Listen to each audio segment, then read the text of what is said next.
এর মধ্যে দেবুদা লাপাত্তা। 4 মাস পর দেবুদা ফিরে আসলো। দেবুদাকে দেখে আমি জিজ্ঞেস করলাম, তুমি কোথায় ছিলে দেবুদা, তুমি কোথায় ছিলে? দুঃখটা দেখো, দুঃখে জর্জরিত একেবারে। আচ্ছা, আমার কি কোনো দুঃখ নেই? না না, এত জোরে না, ডায়লগটা অনেক লো থেকে, একদম সামনে ক্যামেরা, ঠিক আছে? আচ্ছা, আমার কি কোনো দুঃখ নেই? আমাকে কেউ বুঝতে চায় না।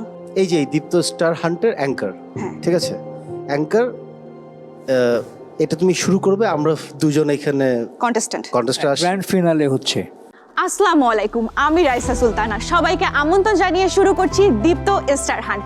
এই মুহূর্তে দর্শক আমরা দেখতে পাচ্ছি 2 জন কন্টেস্ট্যান্ট আমাদের মধ্যে আছে। ভাই, আপনার সাথে একটু কথা বলতে পারি? আচ্ছা ভাই, আপনি কোথা থেকে এসেছেন? আমার মনে হয় যে নেক্সট রাউন্ডে আমরা ওকে দেখতে চাই। হ্যাঁ, অবশ্যই অবশ্যই দেখতে চাই। ঠিক আছে, থ্যাংক ইউ। তো এত কিছুর পরে কার্ডটা পেলাম, সো আমি তো ভীষণ খুশি। দুটো বিষয় হয় যারা আমরা ক্যামেরার সামনে কাজ করি, এক অভিনেতা, এক হিরো। তো আমার ছোটবেলা থেকে ইচ্ছা ছিল, স্বপ্ন ছিল হিরো। অভিনয় শেখা হয়েছে আমার পড়া অভিনয় নিয়ে, তো বাট তার পাশে আমার মনে হচ্ছে যে না, হিরো হওয়াটা উচিত। কারণ অভিনয় ভেঙে চুরে অনেককে দিয়ে করানো সম্ভব, কিন্তু হিরো হওয়ার জন্য স্পেসিফিক কিছু আরও কোয়ালিটির প্রয়োজন হয়। ইয়েলো কার্ডটা পাওয়ার পর আমাদের বলা হয় দোতলায় আসতে আমাদের একটা নতুন রেজিস্ট্রেশন করতে হবে এবং আর একটা অডিশন রাউন্ড হবে। তো আমার সিরিয়াল খুব সামনেই ছিল, 6 নাম্বার ছিল আমার সিরিয়াল। আসার পর চুমকি ম্যাডাম বলে যে আপনি আমার সাথে একটা অভিনয় করে দেখান। আপনি কোনটা রিহার্সাল করে আসছেন? স্যার, দুঃখ রাগ। দুঃখ সবচেয়ে বাজে অ্যাক্টিং। দুঃখ হলো করা সবচেয়ে সহজ। রাগ দেখি একটু। ওকে, তোমার সাহস হয় কি করে আমাকে এইভাবে অপমান করার? ওকে, তোমার সাহস হয় কিভাবে আমাকে এইভাবে অপমান করার? তোমার জন্য কি করি নাই আমি? তোমার জন্য কি করি নাই আমি? রাতের পর রাত জেগে নিজের স্বপ্নগুলোকে বিসর্জন দিয়ে তোমার পাশে দাঁড়িয়েছিলাম। এখন তুমি আমাকে দোষ দিচ্ছ। অন্য ফরম্যাটে অ্যাক্টিং হবে। তোরা তো সাহস কে দিস আমার অপমান করার? বল, তোরা তো সাহস কে দিছে?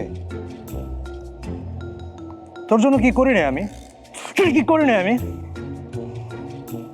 শোন শোন, তোরা বলতেছি সবকিছুর মধ্যে নিজেরা পাল্টা নিজেরা, নাহলে কিন্তু থ্যাংক ইউ। হালকা মেরে আমার এখানে আরেকটা নতুন জার্নি শুরু হয়েছে। আমি চাই আপনারা সবাই আমার সাথে থাকুন। কনফিডেন্স ইজ দ্য কি। আর এই কনফিডেন্স আমাদের প্রতিযোগিতার ছিল সুপার পাওয়ার। আসলে শুরুতেই এক একজন খুবই দ্বিধায় ছিল, আমি কি পারবো, আমি কি নিজেকে তুলে ধরতে পারবো সবার সামনে। কিন্তু তারপর তারা যখন পারফরমেন্স শুরু করলো, ও মাই গড, এক একজনের সাফল্য তাতেই উঠে এলো এবং তাদের হাতে উঠে গেল star card. Top 41 star card পাওয়া লাস্ট গ্রুপের রোলার কোস্টার জার্নি, তাদের স্ট্রাগল, তাদের প্রিপারেশন সব জানবো।